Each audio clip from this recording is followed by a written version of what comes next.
Yes guys, tingnan natin itong mga parcel na dumating sa akin.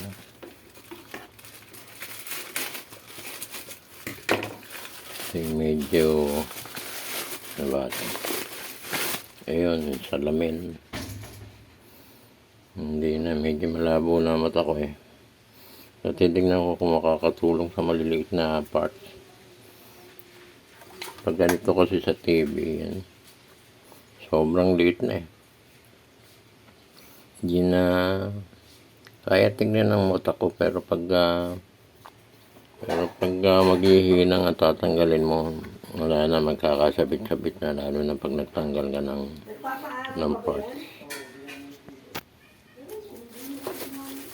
So guys, ito naman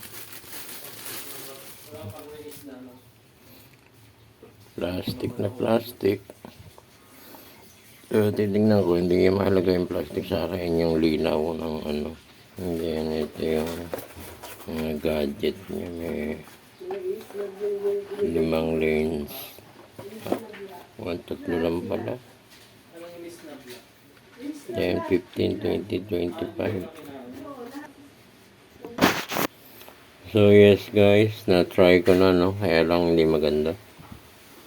Hindi advisable to. Hindi ko recommended to.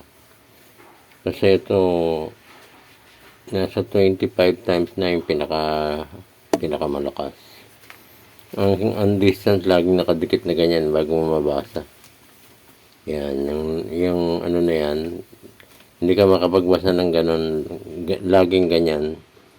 So, magpalit ka ng times 10, times 20, 15. Iisa lang ang distance niya. Walang gano'n. Yan, lagi nakadikit. So, paano ka makakapaghinang yan? Yan. Ang hihinangin ko kaya ako bumili nito, itong board, ilalagay ko yung maliit na pyesa. Itututo ko dun sa maliit na condenser, capacitor. Paano pa ako makakapaghinang niya kung nakaganyan lang ang distance? Wala, sablay. So, ibabalik ko ito, no? Hindi pwede sa mga technician.